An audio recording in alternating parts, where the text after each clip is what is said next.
Beauty retouching doesn't have to be difficult. I will show you my step-by-step process how to make your images look outstanding.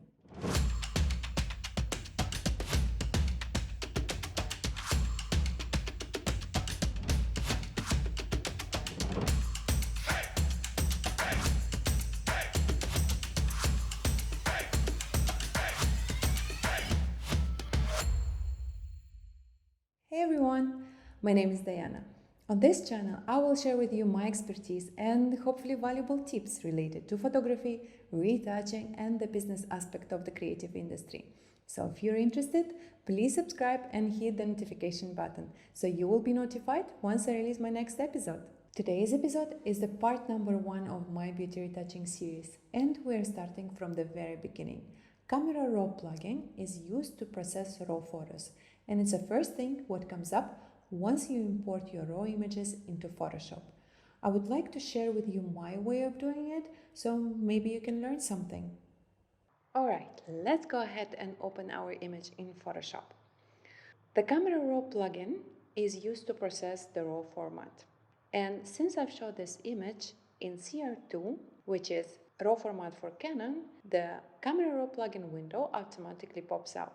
And from the left side, you will see the image, and from the right hand side, you see all your tools. Before doing any adjustment to the image, I will define for myself what kind of look I would like to achieve. And since this image is very warm and bright, I think I will choose something more neutral and less bright. And to begin with, I will select a different profile. By default, it sets to Adobe Color, which is too contrasty for my liking. If you click here, you will see a drop-down menu, and if you click Browse, this will gonna lead you to the whole universe of profiles. If you keep opening all those drop-down menus, you see how many are they here. You can definitely find something what you would like. But for my look, what I'm trying to achieve, I need something more flat and less saturated. So either I would gonna go for Adobe Portrait or Adobe Standard. So if you put your mouse on it, you would see a kind of a preview of the profile. I think I quite like the Adobe Standard for this image. So I click here, it have selected, you click back and you are back to the menu of your tools. So the next step, we will need to fix the white balance.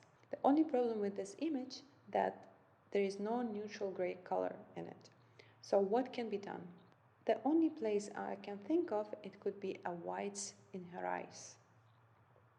So if we open basic tool, you will see a white balance here. Once you click on it, it will give you this eyedropper tool. And if you go into the whites of her eye and click there, it will automatically correct the white balance. But since the whites of her eye is not 100% neutral gray, you will need to do some adjustments manually. Okay, so I'll drag it a little bit towards more warm tones. Okay, I think I like it at this moment.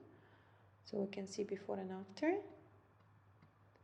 This is the eye icon where you can see before and after. Great.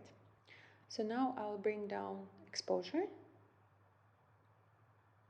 somewhere here, -35, and we'll bring up my highlights. I love highlights personally because they give dimension and give glow to the skin. So I will keep a little bit highlights up, as well as whites. So there is a very great tool for you to not mess up with your image. If you go up here to histogram, you will see there is two nodes in here, one blue and one black. So the blue one is responsible for the blacks. If you click on it, it will gonna lighten up that it's on. And then for the black ones, the same. So now what it does, it basically warns you when you, for example, bring your blacks to down, you start losing the information in blacks. Or you bring your whites too high, so you start losing the information in the highlights. It kind of makes your workflow in check. Okay, so we don't want that. So we'll need to keep it without clipping and still maintain the information in the lights and the shadows. The next thing, I will pop a little bit the texture as well as clarity. So we'll decrease a little bit the vibrance. Okay. Next thing, I will open curves. By default, it sets to parametric curve, but I'm honestly not a fan of it. I would always choose the point curve because it gives me more flexibility to work on the image. So if you drag this, it will opens up your shadows, or if you drag this, it will close your highlights or opens them up more. See? This tool is super great because it always warns you when you're overdoing something.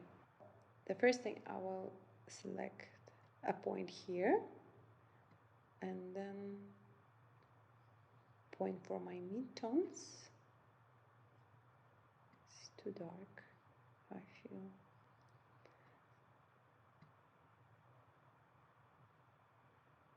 Okay. As well, you have the red, green, and blue channel separately, and you can affect it with a curve. I think I would gonna go for the more warm shadows into more reds and then more cooler highlights.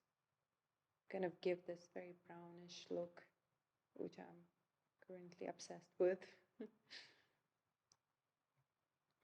So I will add a little bit of green into the shadows. Yeah, somewhere here. And we'll bring the highlights towards magenta. Because I'm still looking for a neutral tone, right? And my highlights at the moment is very cold. Okay, so we can see before and after. Okay, I think I'll add a little bit of blue in the shadows.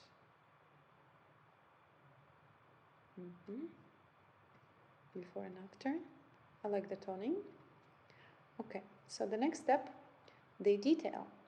I would always use the color noise reduction because I'd like to keep my shadows clean in terms of color. And I will set it somewhere plus 40.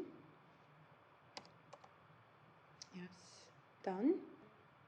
We can go to color mixer and work on those yellow hues as well as the red in here. So you can choose the hue, pick the color you would like to affect. In this case, we are working on the yellow, and just drag the slider towards the orange. Now we can see before and after. It also affected the background, but we don't care at the moment about the background. Okay. So I will sit here and play a little bit of the colors, finding that the sweet spot for them.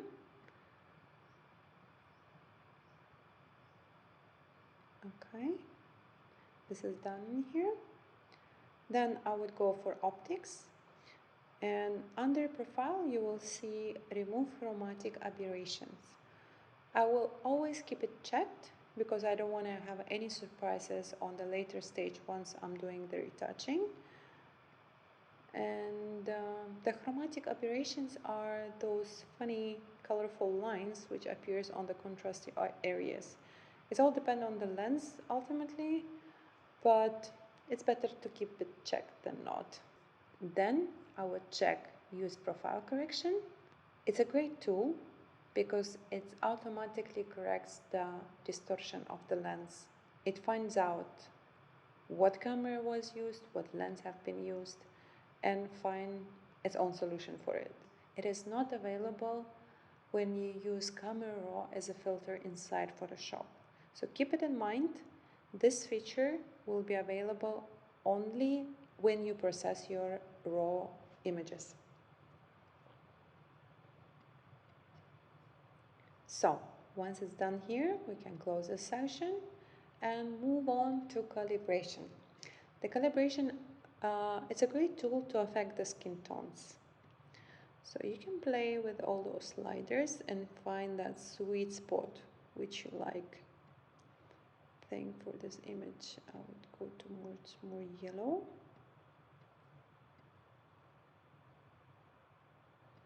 Okay.